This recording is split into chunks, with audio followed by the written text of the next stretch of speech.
Hello everyone, तो एक बार फिर आप सभी का स्वागत है। तो आरआरबी एनटीपीसी एग्जाम के लिए मैं लेकर आ चुका हूं लास्ट 1 ईयर का करंट अफेयर और स्टैटिक जीके जीएस का पूरा कंप्लीट रिवीजन। 15 से 16 ऐसे टॉपिक हैं जो आपके एग्जाम के लिए काफ़ी ज़्यादा इंपॉर्टेंट बनेगा, जैसे कि प्रमुख सम्मेलन और बैठकें, यानी कि कौन सी बैठक का उद्घाटन किसके द्वारा किया गया है या किस सम्मेलन का आयोजन किस देश में किया गया है। ऐसे क्वेश्चन एग्जाम में पूछे जाते हैं रेलवे के। स्पोर्ट और पुरस्कार और सम्मान, 2011 की जनगणना, सैन्य अभ्यास, महत्वपूर्ण दिवस, सरकारी योजनाएं, वादक और वाद्य यंत्र, प्रमुख लेखक, रैंक इंडेक्स, प्रमुख आर्टिकल, अपॉइंटमेंट, भूगोल, हिस्ट्री, पॉलिटी और बायोलॉजी। ये 15 से 16 ऐसे टॉपिक हैं जो आपके एग्जाम के लिए मोस्ट इंपॉर्टेंट बनेगा। 5 जून से जो आपका एग्जाम स्टार्ट है उसके पहले आपको ये सभी टॉपिक पढ़कर जाना है, क्योंकि जो 2024 में टीसीएस ने जितने भी एग्ज़ाम कंडक्ट कराए हैं रेलवे के, उनमें जो सबसे ज़्यादा टॉपिक के क्वेश्चंस पूछे गए हैं वो इन्हीं टॉपिक के क्वेश्चंस से पूछे गए। बाकी इसका मैंने एनालिसिस भी बताया था, एक वीडियो लेकर आया था कि कौन से टॉपिक से कौन से क्वेश्चंस पूछे गए थे। तो चलिए स्टार्ट करते हैं। ये 15 से 16 ऐसे टॉपिक हैं जो आपके आरआरबी एनटीपीसी एग्जाम 2025 के लिए सीधा टारगेट रहेगा। तो आपके सामने पहला क्वेश्चन बनेगा कि बल बराबर क्या होता है। तो सर, बल बराबर क्या होता है? तो राइट आंसर हो जाएगा द्रव्यमान इंटू त्वरण, मास इंटू एक्सेलरेशन। तो option A will be the right answer हो जाएगा। तो ये आपको याद रखना है। अगला क्वेश्चन बनेगा कि मेघालय खेलों के 5वें संस्करण का उद्घाटन किसके द्वारा किया गया है। वेरी इंपॉर्टेंट क्वेश्चंस बनेगा एग्जाम के लिए। तो ये मेघालय गेम्स 5वें संस्करण का उद्घाटन किसके द्वारा किया गया है? तो सर, ये द्रौपदी मुर्मू जी के द्वारा किया गया है इस खेल का आयोजन का उद्घाटन। तो ऑप्शन से D will be the right answer हो जाएगा। और ये एग्जाम के लिए मोस्ट इंपॉर्टेंट क्वेश्चंस बनेगा, क्योंकि रेलवे के 2024 में जो एग्जाम हुआ था उसमें जो इस तरीके से जो करंट अफेयर्स के क्वेश्चंस मिले थे वो ऐसे पूछे गए थे कि कौन सा खेल का उद्घाटन किसके द्वारा किया गया है, इस तरीके से। तो 5वें मेघालय खेल का उद्घाटन द्रौपदी मुर्मू जी के द्वारा किया है। तो ये एग्जाम के लिए काफ़ी ज़्यादा इंपॉर्टेंट बनेगा, तो बाकी ये याद रखना। अगला क्वेश्चन बनेगा कि छोटी दूरी मापने के लिए 1 एंगस्ट्रॉन बराबर होता है। तो छोटी दूरी मापने के लिए 1 एंगस्ट्रॉन बराबर किसके होता है? तो राइट आंसर हो जाएगा 10 की पावर -10 मीटर होता है। तो option A will be the right answer हो जाएगा। तो ये आपको याद रखना है। अब इसी के साथ साथ 1 माइक्रोन बराबर क्या होता है? तो 10 की पावर -6 होता है। और 1 फर्मी बराबर क्या होता है? तो 10 की पावर -15 मीटर होता है। तो ये भी आपसे एग्जाम में पूछा जा सकता है। अगला क्वेश्चन बनेगा कि आयतन के मापने के लिए किसका प्रयोग किया जाता है? तो राइट आंसर हो जाएगा गैलन। तो option A will be the right answer हो जाएगा। अब इसी के साथ साथ आपसे एनटीपीसी के एग्जाम में और क्या क्या पूछा जा सकता है? अल्टीमीटर पूछा जा सकता है। ये उड़ते विमान की ऊंचाई का पता लगाने के लिए होता है। अमीटर की बात करें तो विद्युत धारा मापने के लिए। बैरोमीटर की बात करें तो ये वायुमंडलीय दाब नापने के लिए होता है। एनीमोमीटर की बात करें तो वायु की चाल मापने के लिए होता है। तो ये आपको याद रखना है, किसी ना किसी शिफ्ट में एनटीपीसी के पूछ लिया जाएगा। फेदोमीटर और गैल्वेनोमीटर की बात करें तो फेदोमीटर आपका समुद्र की गहराई के लिए होता है, और गैल्वेनोमीटर की बात करें तो ये कम विद्युत धारा को मापता है। बोले तो करंट की दिशा भी बताता है, और इसी बताएगा करंट की दिशा जब करंट कम होगा तब ये करंट की दिशा बताएगा गैल्वेनोमीटर। तो ये भी आपको इंपॉर्टेंट लिस्ट जो ये आपको मैं दिखा रहा हूँ, ये आपसे किसी ना किसी शिफ्ट में एक क्वेश्चन जरूर पूछ लिया जाएगा। अगला है कि वर्ल्ड इकोनॉमिक फोरम WEF, पहले तो आपको ये याद रखना है कि WEF का फुल फॉर्म क्या होता है, क्योंकि एनटीपीसी के एग्जाम में फुल फॉर्म जरूर पूछे जाते हैं। तो वर्ल्ड इकोनॉमिक फोरम होता है, और इसका 54वीं वार्षिक बैठक का आयोजन कहाँ पर किया गया है? विश्व आर्थिक मंच की 54वीं बैठक का आयोजन कहाँ पर किया गया है? तो भैया ये स्विट्जरलैंड के दावोस में इसका आयोजन किया गया। तो ऑप्शन से D will be the right answer हो जाएगा। और इसका फुल फॉर्म भी जरूर याद रखना। और ये वेरी इंपॉर्टेंट क्वेश्चंस बनेगा, क्योंकि जो भी इंपॉर्टेंट आयोजन होते हैं, बैठक होती है, वो एग्जाम में जरूर पूछा जाता है। तो ऑप्शन से डी इसका राइट आंसर हो जाएगा कि विश्व आर्थिक मंच की 54वीं वार्षिक बैठक का आयोजन स्विट्जरलैंड के दावोस में इसका आयोजन किया गया है। बाकी यहाँ पे आप फोटो भी देख सकते हैं कि world economic forum annual meeting Davos 2024 इसका आयोजन किया गया था। तो ये आपको याद रखना है। बाकी एक फोटो और देख सकते हैं कि दावोस में विश्व आर्थिक मंच की 54वीं वार्षिक बैठक का शुभारंभ किया गया है। तो ये आपके एग्जाम के लिए काफ़ी ज़्यादा इंपॉर्टेंट बनेगा। अगला है कि कौन सा कीट बच्ची पौधा है? तो कौन सा कीट बच्ची पौधा है? तो पिचर प्लांट इसका राइट आंसर हो जाएगा। तो option C will be the right answer हो जाएगा। तो ये आपको याद रखना है। अगला क्वेश्चन बनेगा कि भारतीय सेना किस देश की सेना के साथ मिलकर अपना संयुक्त सैन्य अभ्यास मैत्री का आयोजन करती है। तो वेरी इंपॉर्टेंट क्वेश्चन है, एग्जाम में एक क्वेश्चन फिक्स है जो कि मिलिट्री एक्सरसाइज संयुक्त सैन्य अभ्यास से एग्जाम में क्वेश्चन पूछे जाते हैं।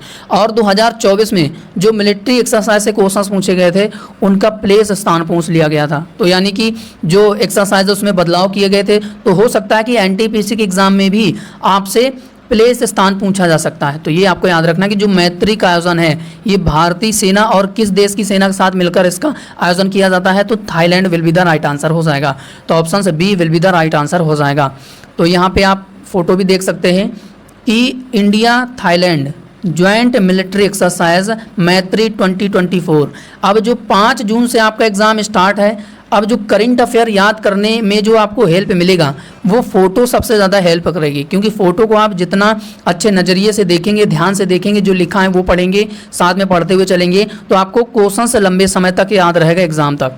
अगला क्वेश्चन बनेगा कि कौन सा तत्व ऊर्जा देने का कार्य करता है। तो कौन सा तत्व है भैया जो ऊर्जा देने का कार्य करता है, तो सर इसका राइट आंसर हो जाएगा हमारा ऑप्शन बी, यानी कि जो कार्बोहाइड्रेट होते हैं और वसा यानी कि फैट होते हैं, इन दोनों का कार्य क्या होता है, ऊर्जा देने का कार्य होता है।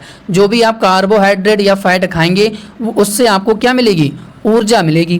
तो ऊर्जा देने का कार्य करता है ये कार्बोहाइड्रेट और फैट। तो ऑप्शन बी इसका राइट आंसर हो जाएगा। चलिए इसके बाद अगला क्वेश्चन बनेगा कि संयुक्त सैन्य अभ्यास बैरलिस्टिक 2024 का आयोजन कहाँ पर किया गया है।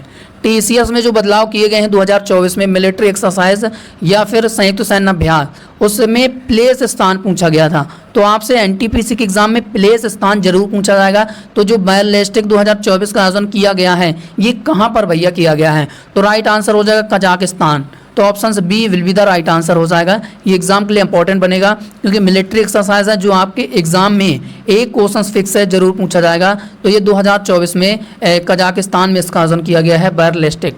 तो बैरलिस्टिक ये आपको याद रखना है। तरीके का एक क्वेश्चन और बनेगा आपके सामने कि भारतीय नौसेना ने किस देश के साथ मिलकर पहले नौसैनिक अभ्यास जिसका नाम अयोध्या, तो अयोध्या का आयोजन करती है, ये किस देश के साथ मिलकर, तो इसका सर राइट आंसर हो जाएगा ऑप्शन सी थाईलैंड के साथ। तो ऑप्शन सी इसका राइट आंसर हो जाएगा कि अयोध्या का जो आयोजन है संयुक्त सैन्य अभ्यास है ये भारत और थाईलैंड के बीच होता है। तो option C will be the right answer हो जाएगा।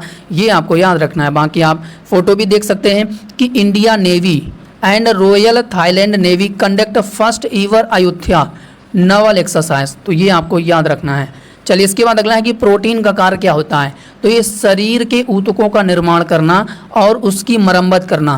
तो option A will be the right answer हो जाएगा। तो ये आपको याद रखना है। अगला क्वेश्चन बनेगा कि विटामिन ई का रासायनिक नाम क्या है। तो भैया विटामिन ई का रासायनिक नाम क्या है, तो टोकोफेरोल। टोकोफेरोल इसका राइट आंसर हो जाएगा। तो option A will be the right answer हो जाएगा। चलिए इसके बाद अगला है बुक्स एंड ऑथर से भी एक क्वेश्चन आएगा। Gandhi a life in 3 campaigns नामक नई पुस्तक को किसके द्वारा लिखा गया है। तो सर इसका राइट आंसर हो जाएगा एमजे अकबर के द्वारा लिखा गया है। इंपॉर्टेंट क्वेश्चन है, तो ये आपको याद रखना कि Gandhi a life in 3 campaigns नाम की पुस्तक है जो कि एमजे अकबर के द्वारा लिखा गया। तो option B will be the right answer हो जाएगा। ये फोटो देख सकते हैं आप। बाकी चलिए इसके बाद अगला है कि शरीर में पाचन के बाद कार्बोहाइड्रेट किस में परिवर्तित हो जाता है। तो जो कार्बोहाइड्रेट है ये ऊर्जा देने का कार्य करता है। तो राइट आंसर हो जाएगा ऑप्शन बी ग्लूकोज। तो ग्लूकोज में परिवर्तित हो जाता है। तो option B will be the right answer हो जाएगा। अगला है कि भारत में पहली बार राष्ट्रीय आपातकाल कब लागू हुआ था। तो ये कब लागू हुआ, तो राइट आंसर हो जाएगा 1962 में। तो ऑप्शन बी इसका राइट आंसर हो जाएगा। तो ये आपको याद रखना है। चलिए इसके बाद अगला है कि कौन सा देश कोलंबो सुरक्षा सम्मेलन का 5वां सदस्य देश बना है। वेरी इंपॉर्टेंट क्वेश्चन है क्योंकि मैंने जो टॉपिक एनालिसिस कराया था कि संगठन में कौन सा देश शामिल हुआ है, ऐसे क्वेश्चंस पूछे गए थे भैया। एक तो फिक्स है जो आपके एग्जाम में पूछा जाएगा। तो ये कोलंबो सुरक्षा सम्मेलन है, इसमें 5वां सदस्य देश कौन सा बना है। तो सर इसका राइट आंसर हो जाएगा ऑप्शन बी बांग्लादेश बना है। तो ऑप्शन बी इसका राइट आंसर हो जाएगा। बाकी आपको मैं फोटो दिखा रहा हूँ कि जो और कौन कौन से देश हैं जो इसमें सदस्य देश बने हैं कोलंबो सुरक्षा सम्मेलन में। तो एक आपका इंडिया हो जाएगा, ठीक है, यहाँ पे आपका इंडिया हो जाएगा, श्रीलंका हो जाएगा, मालदीव हो जाएगा, मॉरिशस हो जाएगा और आपका बांग्लादेश हो जाएगा जो कि 5वां सदस्य देश बना है। जो 6वां बना है सेशेल्स। तो ये भी आपको याद रखना है। पहला भारत बना है, इसके बाद आपका श्रीलंका है। तो ये कितने देश हो गए? 5 देश हैं जो कि सदस्य देश बने किसके? कोलंबो सिक्योरिटी कॉन्क्लेव के, कोलंबो सुरक्षा सम्मेलन के। तो ये जो 5वां सदस्य देश बना है ये बांग्लादेश बना है। तो ये फोटो इसलिए मैं आपको फोकस कर रहा हूँ कि फोटो में और भी एक्स्ट्रा जानकारी लिखी होती है जो आपके एग्जाम के लिए इंपॉर्टेंट बनेगा। तो बाकी यहाँ पे आप फोटो देख सकते हैं। चलिए इसके बाद अगला है कि भारत में पंचवर्षीय योजना का अनुमोदन करने वाली संस्थान का नाम क्या था? तो सर इसका राइट आंसर हो जाएगा हमारा ऑप्शन बी, राष्ट्रीय विकास परिषद। तो option B will be the right answer हो जाएगा। तो ये आपको याद रखना है। जो आपके अंतिम दिन बचे हैं, 5 जून से आपका एग्जाम स्टार्ट है एनटीपीसी सीबीटी 1 ग्रेजुएट वाला। तो उसमें आपको जो कंसिस्टेंसी रखनी है वो सिर्फ आपको रिवीजन पे ध्यान देना है, क्योंकि जो ये टाइम है आपको सिर्फ रिवीजन करने का टाइम है। जितना ज़्यादा आप रिवीजन कर लेंगे उतना ज़्यादा बेहतर रहेगा। तो टेक महिंद्रा ग्लोबल शतरंज लीग का दूसरा संस्करण का आयोजन कहाँ पर किया गया है? तो सर इसका राइट आंसर हो जाएगा ये इंग्लैंड के लंदन में किया गया। तो ऑप्शन बी इसका राइट आंसर हो जाएगा। तो ये आपको याद रखना है। बाकी इमेज भी आप देख सकते हैं कि इंग्लैंड के लंदन में क्या किया गया है? Global chess league 2 hold second edition London में इसका आयोजन किया गया। तो ये आपको याद रखना है। अगला है कि रेल यात्री बीमा योजना को कब शुरू किया गया था? तो रेल यात्री बीमा योजना को कब शुरू किया गया था? 1994 में किया गया था। तो option A will be the right answer हो जाएगा। तो ये आपको याद रखना है। ऑप्शन बनेगा, यहाँ पे थोड़ा टाइपिंग मिस्टेक है, यहाँ पे बाएं नहीं होगा, यहाँ पे दाएं होगा। तो क्वेश्चन बनेगा कि फ्लेमिंग के दाएं हाथ का नियम अंगूठा किस क्षेत्र को इंगित करता है? तो भैया ये किस क्षेत्र को इंगित करता है? तो राइट आंसर हो जाएगा गति। तो option A will be the right answer हो जाएगा। अब फ्लेमिंग के जो दाएं हाथ का नियम है, जो बाएं हाथ का नियम है, कौन सी उंगली किस दिशा की ओर इंगित करती है वो आपको मैं यहाँ पे फोटो के जरिए यहाँ पे आप देख सकते हैं कि जो बाएं हाथ का नियम है वो उंगली कौन कौन सी किस दिशा को इंगित करती है। ये जो अंगूठा आप देख पा रहे होंगे ये बल यानी कि फोर्स की दिशा की ओर इंगित करता है। जो ये वाली उंगली है तर्जनी जैसे कहते हैं, ये क्षेत्र की दिशा की ओर इंगित करती है। जो ये बीच वाली उंगली है ये मध्यमा जिसे कहते हैं, ये धारा की दिशा की ओर ये इंगित करती है। तो ये बाएं हाथ का फ्लेमिंग का नियम है, क्योंकि एग्जाम में फिक्स है, आपसे पूछा जा सकता है। तो ये दोनों तरीके से आपको ये याद रखना है। अब आपको मैं दायां हाथ का नियम दिखा रहा हूँ कि जो दायां हाथ का नियम है, ये जो अंगूठा है आप यहाँ पे देख पा रहे होंगे, ये चालक की गति की ओर दिशा करता है। और ये जो तर्जनी है ये किसकी ओर इंगित करती है? ये चुंबकीय क्षेत्र की ओर। जो ये वाली उंगली है बीच वाली मध्यमा जैसे कहते हैं, ये प्रेरित दिशा की ओर इंगित करती है। तो बाकी इंग्लिश में भी लिखा है तो इंग्लिश में भी देख लीजिएगा। तो ये फ्लेमिंग के दाएं हाथ का नियम है और बाएं हाथ का नियम ये है। तो बाकी दोनों आपको याद रखना है। किसी ना किसी शिफ्ट में हो सकता है कि एक क्वेश्चन पूछा जाए। चलिए इसके बाद अगला है कि किसने 10वीं बार लियोन मास्टर शतरंज चैंपियनशिप का खिताब जीता है? कितनी बार जीता है? 10वीं बार जीता है। तो आपसे एग्जाम में पूछा जा सकता है, इंपॉर्टेंट बनेगा। तो लियोन मास्टर शतरंज चैंपियनशिप का खिताब किसने जीता है 10वीं बार? तो सर इसका राइट आंसर हो जाएगा ऑप्शन डी विश्वनाथन आनंद। तो option D will be the right answer हो जाएगा। विश्वनाथन आनंद जी का आप यहाँ पे फोटो देख सकते हैं कि इन्होंने 10वीं बार लियोन मास्टर चेस चैंपियनशिप का खिताब जीता है और ये 2024 का जीता है। ठीक है, तो ये आपको याद रखना है। चलिए इसके बाद अगला है कि आनंद मठ के लेखक कौन है? तो आनंद मठ के लेखक कौन है? तो राइट आंसर हो जाएगा बंकिम चंद्र चटर्जी। तो option A will be the right answer हो जाएगा। बाद अगला है कि कौन सा ब्रांड 12 वर्षों से भारत का शीर्ष fast moving consumer goods brand बना है? तो राइट आंसर हो जाएगा पार्लेजी बिस्कुट। आप लोगों ने बचपन में तो खाया ही होगा। तो option A will be the right answer हो जाएगा। जो पार्लेजी बिस्किट है ये 12 वर्षों से भारत का शीर्ष fast moving consumer goods brand बना है। तो पार्लेजी बिस्कुट जिसने खाया होगा उसको तो ये पता ही होगा कि ये बिस्कुट पार्लेजी है। चलिए इसके बाद अगला है कि पन्नालाल घोष का संबंध किस वादन से है? क्योंकि वाद्य यंत्र से क्वेश्चन एग्जाम में एक जरूर पूछा जाता है। तो राइट आंसर हो जाएगा बांसुरी। तो option A will be the right answer हो जाएगा।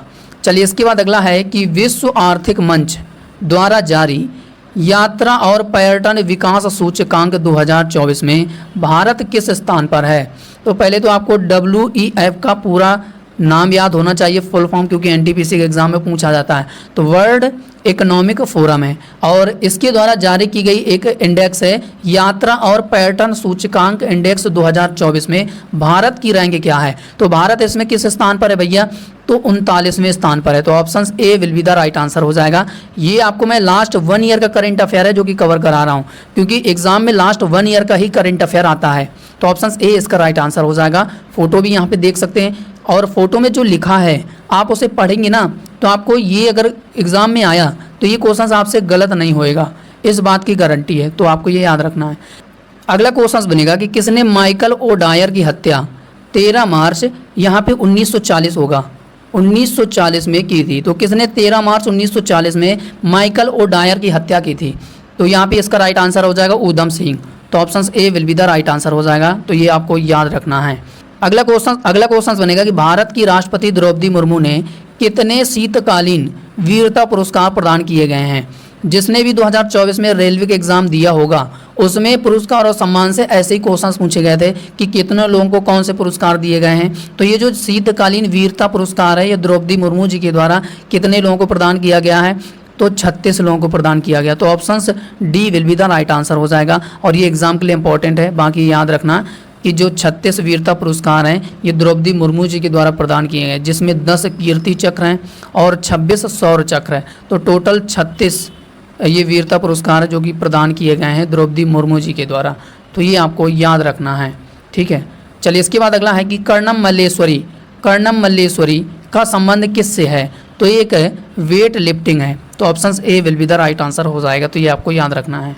चलिए इसके बाद अगला है कि 36वां संविधान संशोधन द्वारा किस राज्य को भारतीय संघ में पूर्ण राज्य का दर्जा दिया गया था। तो ये जो 36वां संविधान संशोधन है ये किस राज्य को पूर्ण राज्य का दर्जा दिया गया था इस संविधान संशोधन के द्वारा। तो राइट आंसर हो जाएगा सिक्किम। तो option B will be the right answer हो जाएगा। तो ये आपको याद रखना है। चलिए इसके बाद अगला है कि अली मुस्लिम यूनिवर्सिटी की स्थापना किसने की थी। तो किसने की थी भैया, तो इसका राइट आंसर हो जाएगा सर सैयद अहमद खान। तो option A will be the right answer हो जाएगा। अगला है कि भारत में अंतर्देशीय जलमार्ग की कुल लंबाई कितने किलोमीटर है। तो option A will be the right answer हो जाएगा 14,500 किलोमीटर। तो ये आपको याद रखना है। तो option A will be the right answer हो जाएगा।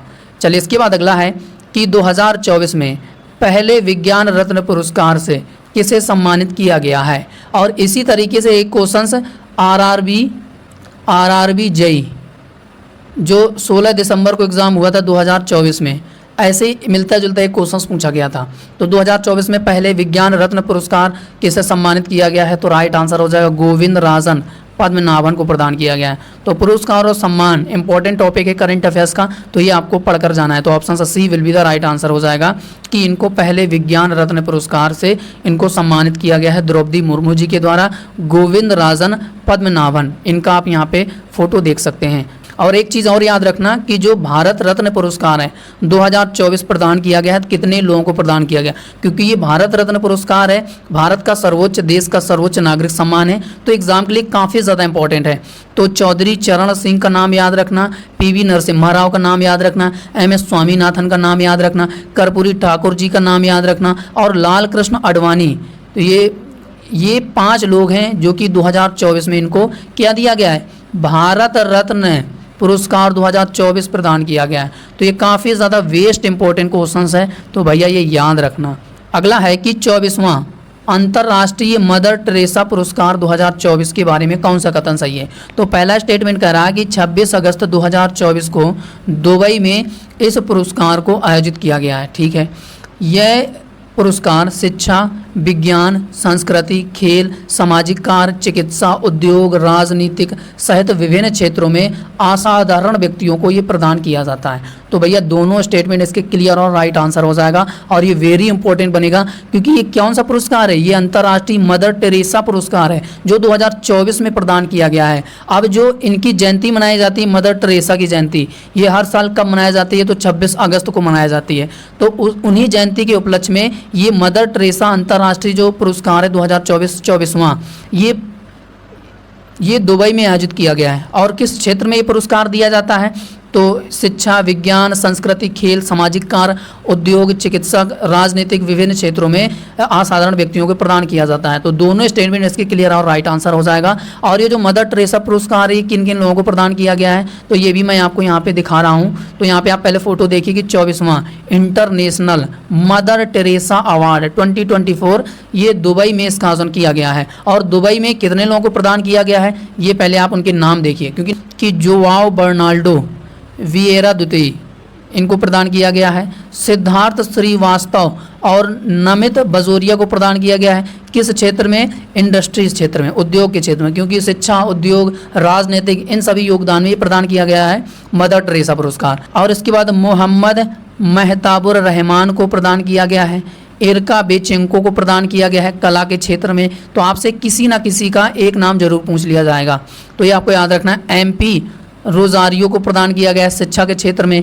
मुरली पंजाबी और सुरेंद्र सिंह खंडारी को सामाजिक कार्यों के लिए प्रदान किया गया है। और अहमद अल हाशमी जो कि युवा संगीतकार और बाल प्रतिभा हैं, इनको प्रदान किया गया है। तो ये जो 24वां अंतर्राष्ट्रीय मदर टेरेसा पुरस्कार 2024 है, ये प्रदान किया गया है। किन किन लोगों को प्रदान किया गया है, क्योंकि ये वेरी इंपॉर्टेंट क्वेश्चन है भैया, देख लेना एग्जाम में पूछा जाएगा, क्योंकि नाम ही इनका इंपॉर्टेंट है मदर टेरेसा, तो एग्जाम के लिए इंपॉर्टेंट बनेगा। और इसका आयोजन दुबई में किया गया है, तो ये भी याद रखना। और इनकी जयंती कब मनाई जाती है, तो 26 अगस्त को मनाई जाती है।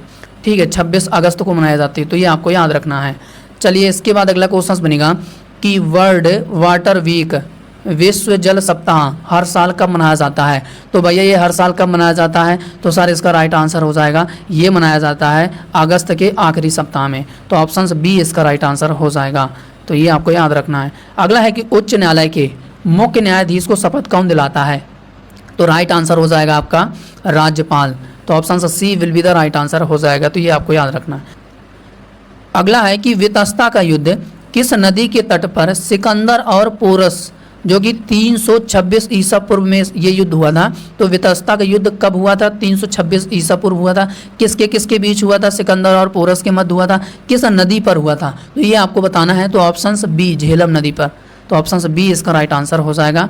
तो और इसे बैटल ऑफ हाई डी स्पीस की लड़ाई के नाम से भी जाना जाता है, तो ये भी आपको याद रखना है। चलिए इसके बाद अगला है कि नेशनल न्यूट्रिशन वीक कब से कब तक मनाया जाता है, राष्ट्रीय पोषण सप्ताह दिवस। तो ये मनाया जाता है भैया 1 से 7 सितंबर तक, क्योंकि इंपॉर्टेंट डेज जो महत्वपूर्ण दिवस हैं, एक क्वेश्चन फिक्स है, एग्जाम में आता ही आता है। तो ऑप्शन सी इसका राइट आंसर हो जाएगा। अगला है कि कालीबंगा हड़प्पा स्थल भारत के निम्नलिखित में से किस राज्य में स्थित है, तो Rajasthan will be the right answer हो जाएगा। तो ऑप्शन बी इसका राइट आंसर हो जाएगा। चलिए इसके बाद अगला है कि विश्व की सबसे बड़ी निम्न कार्बन हाइड्रोजन सुविधा कहाँ स्थापित होगी, तो कहाँ पर स्थापित किया गया। और विश्व की सबसे बड़ी निम्न कार्बन हाइड्रोजन सुविधा है, तो ये वेरी इंपॉर्टेंट एग्जाम के लिए बनेगा। तो ये कहाँ पर इस्टेब्लिश की गई है, तो इसका राइट आंसर हो जाएगा सर ये टेक्सास के बेटाउन में इसका इस्टेब्लिश किया गया। तो option C will be the right answer हो जाएगा। तो यहाँ पे आप देख सकते हैं फोटो में कि world largest low carbon hydrogen facility in Baytown Texas में इसे इस्टेब्लिश किया गया है, तो ये आपको याद रखना है। चलिए अगला है कि सिंधु घाटी सभ्यता की खोज सर्वप्रथम किस पूरा स्थल से हुई है, तो सर इसका राइट आंसर हो जाएगा हड़प्पा। तो option A will be the right answer हो जाएगा। अगला है कि सिंधु सभ्यता के लोग किस जानवर के बारे में नहीं जानते थे या परिचित नहीं थे, तो शेर इसका राइट आंसर हो जाएगा, क्योंकि हाथी के अवशेष भी मिले थे और बाघ भी देखा गया था, उसके भी अवशेष मिले थे, हिरण के भी मिले थे, लेकिन शेर से परिचित नहीं थे, तो शेर के साक्ष नहीं मिले थे सिंधु घाटी सभ्यता थे। तो ऑप्शन ए इसका राइट आंसर हो जाएगा। चलिए इसके बाद अगला कि कौन सा हड़प्पा स्थल हरियाणा में स्थित है, तो सर इसका राइट आंसर हो जाएगा हमारा ऑप्शन ए राखीगढ़ी। तो ऑप्शन ए इसका राइट आंसर हो जाएगा। अब आपसे हड़प्पा के बारे में भी पूछा जा सकता है कि इसका स्थान कहाँ पर है, तो ये पाकिस्तान के पंजाब सिंध में है। किस नदी के किनारे, रावी नदी के किनारे। मोहनजोदड़ो की बात करें तो पाकिस्तान के लरकाना जिले सिंधु नदी के किनारे। चंद्रदुड़ो की बात करें पाकिस्तान, ठीक है, सिंधु नदी के किनारे। लोथल की बात करें तो ये भारत के गुजरात में और अहमदाबाद में है। ठीक है, अहमदाबाद में, और ये भोगवा नदी किनारे। कालीबंगा की बात करें राजस्थान, घग्गर नदी के किनारे। तो ये सभी आपको याद रखना है, इसीलिए मैं ये लिस्ट लगा रहा हूँ कि आपको एक बार क्विक रिवीजन हो जाए। बनवाली की बात करें तो ये घग्गर नदी किनारे, हरियाणा के फतेहाबाद। धौलावीरा की बात करें गुजरात के कच्छ में, लूनी नदी के किनारे। तो ये सभी आपको इंपॉर्टेंट लिस्ट याद रखना है। चलिए इसके बाद अगला है कि भारत के प्रधानमंत्री नरेंद्र मोदी जी ने किस राज्य में भारत की पहली नमो भारत रैपिड रेल का उद्घाटन किया है, जिसे वंदे मेट्रो के नाम से जाना जाता है। वेरी इंपॉर्टेंट क्वेश्चंस, क्योंकि ये भारत की पहली नमो भारत रैपिड रेल है जिसे वंदे भारत कहा जाता है। तो मोदी जी के द्वारा इसका उद्घाटन कहाँ पर किया गया है भैया? तो ये गुजरात में किया गया है। तो ऑप्शन ए इसका राइट आंसर हो जाएगा। तो ये आपको याद रखना है। बाकी इमेज भी आप देखते हुए चलिए कि PM Modi inaugurated India's first Vande metro, कहाँ पर? गुजरात में इसका उद्घाटन किया है। तो ये आपको याद रखना है। अगला है कि इनमें से कौन सिंधु सभ्यता शब्द का प्रयोग करने वाला पहला व्यक्ति था? तो राइट आंसर हो जाएगा जॉन मार्शल के नेतृत्व में खुदाई की गई थी सिंधु सभ्यता की। तो ये आपको याद रखना है। तो दयाराम साहनी ने भी की थी, राखालदास बनर्जी ने भी की थी, बीएस बिष्ट ने की थी। तो ये किसके नेतृत्व में? जॉन मार्शल के नेतृत्व में किया था। तो ये सभी इंपॉर्टेंट याद रखना, क्योंकि 1921 में दयाराम साहनी ने की थी हड़प्पा की खोज। तो ये सभी इंपॉर्टेंट चीज़ें याद रखना एग्जाम के लिए। अगला है कि कौन सा देश 2024 से 2026 तक के कार्यकाल के लिए अंतर्राष्ट्रीय सौर गठबंधन का अध्यक्ष अपॉइंट किया गया है? वेरी इंपॉर्टेंट क्वेश्चन बनेगा, क्योंकि जो भी इंपॉर्टेंट संगठन है उसमें कौन सा देश अध्यक्षता की है, किस देश ने उसमें शामिल हुआ है, कौन सा देश शामिल हुआ है। तो एग्जाम में पूछा जाता है एक क्वेश्चन। तो इंटरनेशनल सोलर अलायंस, इसका फुल फॉर्म भी याद रखना ISA का, क्योंकि एग्जाम में फुल फॉर्म भी जरूर पूछे जाते हैं। तो इंटरनेशनल सोलर अलायंस ISA का फुल फॉर्म है। और इसका जो अध्यक्ष देश बना है 2026 तक के कार्यकाल में, तो कौन सा देश बना है? तो सर इसका राइट आंसर हो जाएगा भारत बना है। अब भारत बना है तो एग्जाम के लिए इंपॉर्टेंट बनेगा। तो ऑप्शन से डी इसका राइट आंसर हो जाएगा। तो बाकी यहाँ पे आप फोटो भी देख सकते हैं, ठीक है। चलिए इसके बाद अगला है कि निम्नलिखित हड़प्पा स्थलों में से किसमें कब्र में 2 लोगों के शव पाए गए हैं? तो राइट आंसर हो जाएगा इसका हमारा लोथल। तो ऑप्शन से D will be the right answer हो जाएगा। अगला है कि किस राज्य का गुरु घाघीदास तमोर पिंगला टाइगर रिजर्व भारत का 56वां टाइगर रिजर्व घोषित किया गया है? तो ये किस राज्य का है? ये गुरु घाघीदास तमोर पिंगला टाइगर रिजर्व, जो कि भारत का क्या बना है? 56वां टाइगर रिजर्व बना है। तो किस राज्य में है भैया? तो ये आपका छत्तीसगढ़ में है। तो ऑप्शन बी इसका राइट आंसर हो जाएगा। तो ये आपको याद रखना है। तो यहाँ पे आप फोटो भी देख सकते हैं कि गुरु घाघीदास तमोर पिंगला टाइगर रिजर्व भारत का ये 56वां टाइगर रिजर्व बना है। और ये कहाँ पर है?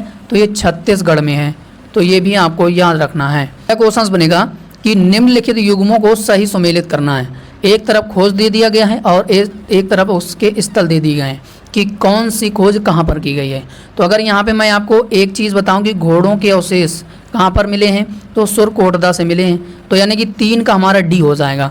तो यहाँ पे 3 का हमारा डी हो जाएगा। तो 3 का हम लोग डी से कनेक्ट कर देंगे। खेतों की जुताई का मिलान किससे हो जाएगा? तो खेतों की जुताई का मिलान हम लोग सी से कर देंगे, ठीक है। अब कोई दुर्ग नहीं है, अब इसका कोड क्या हो जाएगा? तो 3 का हम लोग किससे कनेक्ट कर देंगे? बी से, चंद्रदुड़ों से। अब बचा 4, तो 4 का ए हो जाएगा। यानी कि आपका 1 का किससे हो जाएगा हमारा कनेक्ट? सी से हो जाएगा। तो यहाँ पे 1 का हम लोग सी कर देंगे। 2 का किससे कनेक्ट किया है? तो 2 का हमारा हो जाएगा बी, ठीक है। 2 का बी हो जाएगा। अब 3 का डी हो जाएगा। तो 3 का हमारा हो जाएगा डी। अब 4 का क्या हो जाएगा हमारा ए। तो यानी कि सी बी डी ए इसका कोड हो जाएगा। अब ऑप्शंस में सी बी डी ए कहाँ पर है? तो ऑप्शन सी में है। तो इस तरीके से आपको याद रखना है। तो ऑप्शन सी इसका राइट आंसर हो जाएगा। अगला है कि 2000 अप्रैल से सितंबर 2024 तक भारत का एफडीआई प्रवाह कितने ट्रिलियन डॉलर को पार कर गया है? तो सर इसका राइट आंसर हो जाएगा हमारा ऑप्शन से बी, $1 ट्रिलियन। तो ऑप्शन से बी इसका राइट आंसर हो जाएगा। तो यहाँ पे ये चीज़ आपको याद रखना है। अगला है कि नेफ्रॉन किसकी सूक्ष्म संरचनात्मक और कार्यात्मक इकाई है? तो सर इसका राइट आंसर हो जाएगा ऑप्शन ए, वृक्क। तो ऑप्शन ए इसका राइट आंसर हो जाएगा। अगला है कि निम्नलिखित में से कौन सा एक वायरस जन्य वायरल रोग नहीं है? तो सर इसका राइट आंसर हो जाएगा कुष्ठ रोग। तो ऑप्शन से सी इसका राइट आंसर हो जाएगा। चलिए इसके बाद अगला है कि केंद्रीय गृह मंत्री अमित शाह ने कहाँ पर सरदार वल्लभ भाई पटेल की 11 फीट ऊंची प्रतिमा का अनावरण किया है? तो कहाँ पर किया है? तो राइट आंसर हो जाएगा जोधपुर में किया गया है। तो option A will be the right answer हो जाएगा। तो ये आपको याद रखना है। चलिए इसके बाद अगला है कि निम्नलिखित में से कौन प्रायद्वीपीय भारत में पश्चिम की ओर बहने वाली सबसे बड़ी नदी है? तो सर इसका राइट आंसर हो जाएगा नर्मदा। तो option C will be the right answer हो जाएगा। तो ये आपको याद रखना है। अगला है कि साबुन के पानी में डालने पर लिटमस पेपर का रंग में किस रंग में बदल जाता है? तो राइट आंसर हो जाएगा नारंगी। तो ऑप्शन बी इसका राइट आंसर हो जाएगा। चलिए इसके बाद अगला है कि भारत में निम्नलिखित में से किस राज्य में सोने का भंडार है? तो राइट आंसर हो जाएगा ऑप्शन ए कर्नाटका। तो option A will be the right answer हो जाएगा। अगला है कि किस देश ने अंडर 19 पुरुष एशिया कप का खिताब 2024 जीता है? तो सर इसका राइट आंसर हो जाएगा बांग्लादेश ने जीता है। तो बांग्लादेश इसका राइट आंसर हो जाएगा। तो ये आपको याद रखना है कि अंडर 19 पुरुष एशिया कप 2024 का खिताब बांग्लादेश ने जीता है। तो एग्जाम के लिए इंपॉर्टेंट है, ये आपको याद रखना है। और इसका दुबई में इसका आयोजन किया गया था। तो ये भी आपको याद रखना है। चलिए इसके बाद अगला है कि विश्व मानवाधिकार दिवस कब मनाया जाता है? वर्ल्ड ह्यूमन राइट डे कब बनाया जाता है? तो सर इसका राइट आंसर हो जाएगा 10 दिसंबर। तो ऑप्शन से D will be the right answer हो जाएगा। तो ये आपको याद रखना है क्योंकि एक क्वेश्चन फिक्स है जो आपके एनटीपीसी एग्जाम में इंपॉर्टेंट डेज से जरूर पूछा जाएगा। तो ये आपको याद रखना है कि 10 दिसंबर को ह्यूमन राइट्स डे मनाया जाता है। अगला है कि भारत की निम्नलिखित में से कौन सी झील को रामसर स्थल में नहीं जोड़ा गया था? तो कौन सी झील है जो कि भारत की है जो कि रामसर स्थल में नहीं जोड़ी गई थी? तो डल झील। तो ऑप्शन से D will be the right answer हो जाएगा। तो ये आपको याद रखना है। अगला है कि निम्नलिखित में से कौन सी परिस्थिति कॉफ़ी के बागानों को नुकसान पहुंचा सकती है? तो सर इसका राइट आंसर हो जाएगा हमारा बेरी परिपक्वन के समय वर्षा। तो ऑप्शन सी इसका राइट आंसर हो जाएगा। और ये प्रीवियस क्वेश्चन था जो कि पूछा गया था टीसीएस के द्वारा। अगला है कि निम्नलिखित में से कौन सा कथन सही है? तो पहला स्टेटमेंट कह रहा है कि भारत ने स्वदेशी रूप से विकसित नाग MK2 anti tank guided missile का सफलतापूर्वक फील्ड परीक्षण किया है। दूसरा स्टेटमेंट कह रहा है कि इसे DRDO के द्वारा विकसित किया गया है। तो दोनों स्टेटमेंट सही हैं क्योंकि डिफेंस इंपॉर्टेंट करंट अफेयर्स का टॉपिक है, एग्जाम में पूछा जाता है कि ये जो मिसाइल है नाग MK, तो इसको किसने सफल परीक्षण किया है? तो भारत ने किया है। किसके द्वारा विकसित किया गया है? DRDO के द्वारा। तो इंपॉर्टेंट जानकारी है, एग्जाम से रिलेटेड आपको याद रखना। ऑप्शन सी इसका राइट आंसर हो जाएगा। तो ये आपको यहाँ पे फोटो में देख सकते हैं कि इंडिया सक्सेसफुली टेस्ट नाग MK2 एंटी टैंक मिसाइल है ये, और इसे DRDO के द्वारा विकसित किया गया है। तो ये भी आपको याद रखना है। अगला है कि भारत की 2011 की जनगणना के अनुसार देश में डैश संविधिक कस्बे हैं? तो कितने हैं 2011 की जनगणना के अनुसार? सर इसका राइट आंसर हो जाएगा 4041। तो ऑप्शन सी इसका राइट आंसर हो जाएगा। तो ये आपको याद रखना है। अगला है कि असम राज्य से राज्यसभा की सीटें कितनी आती हैं? तो राइट आंसर हो जाएगा 7। अब ऐसे क्वेश्चंस एग्जाम में पूछे गए हैं तो आपके एनटीपीसी के एग्जाम में जरूर पूछा जाएगा। अगला है कि भारत और अमेरिका ने किस वर्ष तक द्विपक्षीय व्यापार को 2 गुना कर 500 अरब डॉलर तक पहुंचाने का लक्ष्य रखा है? तो राइट आंसर हो जाएगा 2030 तक, क्योंकि इकोनॉमी करंट अफेयर्स भी एग्जाम में पूछे जाते हैं। तो ऑप्शन सी इसका राइट आंसर हो जाएगा। तो यहाँ पे आप फोटो भी देख सकते हैं। चलिए इसके बाद अगला है कि महानदी के बारे में कौन सा कथन गलत है? अब इसमें गलत बताना है। तो इसका राइट आंसर हो जाएगा ये जो महानदी है ये अरब सागर में नहीं गिरती है। आप सभी को पता होगा, जिसको नहीं पता है तो ये अरब सागर में नहीं गिरती है। तो फिर ये कहाँ गिरती है? ये बंगाल की खाड़ी में गिरती है भैया, ठीक है। तो ये अरब सागर इसका गलत कथन हो जाएगा। तो ऑप्शन बी इसका राइट आंसर हो जाएगा कि ये अरब सागर में नहीं गिरती है। और इसकी लंबाई याद रख लेना 860 किलोमीटर है। और ये कहाँ से निकलती है? छत्तीसगढ़ के ऊंचे क्षेत्रों से निकलती है महानदी। तो ये चीज़ आपको याद होना है। और भी चीज़ें याद रख लेना, जैसे कि महानदी बाएं ओर की सहायक नदियाँ कौन कौन सी हैं? शिवनाथ, हसदेव, मंड, इब।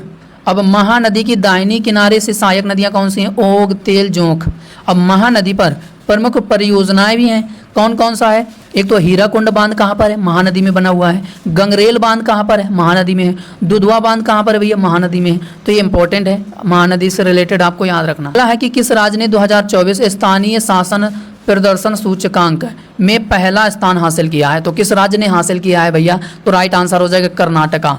तो ऑप्शन ए इसका राइट आंसर हो जाएगा। इसने स्थानीय शासन प्रदर्शन सूचकांक में पहला स्थान हासिल किया है। तो option A will be the right answer हो जाएगा। तो ये आपको याद रखना है। अगला है कि निम्नलिखित में से कौन विशेष विवाह अधिनियम 1954 का समर्थन नहीं करता है? तो सर इसका राइट आंसर हो जाएगा सख्त सगोत्र विवाह। तो ऑप्शन सी इसका राइट आंसर हो जाएगा। चलिए इसके बाद अगला है कि मंगल का वातावरण ज़्यादातर डैश से बना है? तो सर इसका राइट आंसर हो जाएगा ऑप्शन बी कार्बन डाइऑक्साइड। तो ऑप्शन बी इसका राइट आंसर हो जाएगा। यानी कि जो मंगल का वातावरण है ये ज़्यादातर 95.32% कार्बन डाइऑक्साइड से बना है। मंगल के वायुमंडल में 2.6% आणविक नाइट्रोजन और 1.9% आर्गन भी मौजूद है। तो ये भी आपको याद रखना। मीथेन सल्फर डाइऑक्साइड भी मंगल के वातावरण में मौजूद है। तो ये आपको याद रखना है, ठीक है। अगला है कि विश्व आर्थिक मंच यानी कि ग्लोबल प्लास्टिक एक्शन पार्टनरशिप में कितने नए सदस्य देश शामिल हैं? ऐसे क्वेश्चंस एग्जाम में भैया पूछे जाएंगे। तो आर्थिक विश्व मंच ग्लोबल प्लास्टिक एक्शन पार्टनरशिप में कितने नए सदस्य शामिल हुए हैं देश? 7। तो ऑप्शन से बी इसका राइट आंसर हो जाएगा। अब वो 7 देश कौन कौन से हैं ये भी मैं आपको बता रहा हूँ। यहाँ पे आप एक फ़ोटो और देखेंगे तो ये आपको यहाँ पे दिख जाएगा। तो ये हैं 7 देश जो कि किस में शामिल हुए हैं? ये world economy forum global plastic action partnership में शामिल हुए हैं। तो ये 7 देश हैं। तो आपको ये याद रखना है। अगला है कि डैश को पूर्वी पर्वत श्रृंखला के रूप में जाना जाता है? तो पटकाई श्रेणी। तो ऑप्शन ए इसका राइट आंसर हो जाएगा। यानी कि पटकाई या पटकाई बम भारत की उत्तर पूर्वी सीमा पर बर्मा या म्यांमार की पहाड़ियां हैं। इसे ईस्टर्न माउंट रेंज के नाम से जाना जाता है। तो इंपॉर्टेंट बातें हैं, ये आपको याद रखना है। अगला है कि संविधान की निम्नलिखित में से किस अनुसूची के अनुसार राज्यसभा में राज्यों और केंद्र शासित प्रदेशों के सीटों के आवंटन का प्रावधान है? अच्छा क्वेश्चन एग्जाम के लिए। तो राइट आंसर हो जाएगा चौथी अनुसूची में क्या किया गया है कि राज्यों और केंद्र शासित प्रदेशों को सीटों के आवंटन का प्रावधान किया गया। तो ऑप्शन ए इसका राइट आंसर हो जाएगा। अगला है कि किस महिला द्वारा सबसे लंबे समय तक अंतरिक्ष में चलने का नया रिकॉर्ड बनाया है? तो अभी हाल ही में चर्चा में रही हैं सुनीता विलियम्स जो कि अंतरिक्ष से रिटर्न आई हैं। तो ऑप्शन डी इसका राइट आंसर हो जाएगा। एग्जाम के लिए इंपॉर्टेंट है। सुनीता विलियम्स जी का आप यहाँ पे इनका फोटो देख पा रहेंगे। तो यहाँ पे आप देख सकते हैं कि सुनीता विलियम्स महा रिकॉर्ड सबसे अधिक लंबे समय तक चलने का रिकॉर्ड अंतरिक्ष में। तो इनका यहाँ पे फोटो देख सकते हैं। चलिए इसके बाद अगला है कि भारत के संविधान के निम्नलिखित में से किस आर्टिकल में नागरिकता के अधिकारों की निरंतरता का उल्लेख है? तो सर इसका राइट आंसर हो जाएगा हमारा ऑप्शन बी आर्टिकल 10। तो ये आपको याद रखना है। अगला क्वेश्चन बनेगा कि स्वतंत्र भारत में प्रथम विधि आयोग की स्थापना कब हुई थी? तो राइट आंसर हो जाएगा 1955 में। तो option B will be the right answer हो जाएगा। तो ये आपको याद रखना है। और साथ ही साथ याद रखना कि भारत में पहली लोकसभा 7 अप्रैल 1952 को गठित हुई थी। और 1956 में क्या हुआ था कि भारतीय जीवन बीमा निगम की स्थापना की गई थी। 1905 में भारत में बंगाल विभाजन हुआ था। तो ये आपको याद रखना है। अगला है कि राज्य लोकसभा आयोग के अध्यक्ष का कार्यकाल कितना होता है? तो सर इसका राइट आंसर हो जाएगा 6 वर्ष या 62 वर्ष की आयु में जो भी पहले हो। तो option C will be the right answer हो जाएगा। अगला है कि ब्रिक्स शिखर सम्मेलन 2025 के बारे में कौन सा कथन सही है? तो पहला स्टेटमेंट कह रहा है कि इसे ब्राज़ील के रियो डी जेनेरियो में 6 से 7 जुलाई 2025 को आयोजित किया गया था और इसका 7वां सम्मेलन का 7वां संस्करण है। तो दोनों स्टेटमेंट इसके क्लियर और राइट आंसर हो जाएगा। और ये इंपॉर्टेंट क्वेश्चंस बनेगा क्योंकि जो ब्रिक्स शिखर सम्मेलन है ये इंपॉर्टेंट सम्मेलन है, एग्जाम के लिए इंपॉर्टेंट है। अच्छा ब्रिक्स में कौन कौन से सदस्य देश हैं? तो 5 देश आते हैं। 120 से ब्राज़ील, र से रसिया, आई से इंडिया, सी से चाइना और एस से साउथ अफ्रीका। तो ये आपको याद रखना क्योंकि इंपॉर्टेंट है, तो एग्जाम में जरूर पूछा जाएगा। क्वेश्चन बनेगा कि किसने भारत के संविधान के आर्टिकल 370 का प्रारूप तैयार किया था? तो किसने तैयार किया था? तो राइट आंसर हो जाएगा गोपाल स्वामी अयंगार ने तैयार किया था। तो ऑप्शन सी इसका राइट आंसर हो जाएगा। यानी कि 5 अगस्त 2019 को आर्टिकल 370 को समाप्त कर दिया गया था। तो ये आपको याद रखना है। अगला है कि भारत के संविधान का कौन सा आर्टिकल ये प्रदान करता है कि प्रधानमंत्री के साथ मंत्रिपरिषद होगी जिसके प्रमुख प्रधानमंत्री होंगे? तो इसका राइट आंसर हो जाएगा आर्टिकल 74 का 1। तो ऑप्शन डी इसका राइट आंसर हो जाएगा। तो यानी कि आर्टिकल 74 प्रदान करता है कि प्रधानमंत्री के साथ मंत्रिपरिषद होगी जिसके प्रमुख प्रधानमंत्री होंगे। आर्टिकल 74 राष्ट्रपति को सहायता और सलाह देने के लिए मंत्रिपरिषद से संबंधित है। आर्टिकल 74, तो ये आपको याद रखना। आर्टिकल 44 की बात करें तो ये नागरिकों के लिए समान नागरिक संहिता, आर्टिकल 44 आपको याद रखना है। अगला है कि किसे BBC Indian sport women of the year 2024 सम्मानित किया गया है, तो राइट आंसर हो जाएगा मनु भाकर। तो ऑप्शन बी इसका राइट आंसर हो जाएगा। इमेज भी आप देख सकते हैं और इमेज में जो भी एक्स्ट्रा पॉइंट लिखा उसको भी ध्यान देना है, क्योंकि मनु भाकर को BBC Indian sport women of the year 2024 सम्मानित किया गया है। अगर इसी में आपसे पूछा जाए कि BBC para sport women of the year 2024 किसे सम्मानित किया गया है, तो फिर इसका राइट आंसर हो जाएगा अवनी लेखरा को।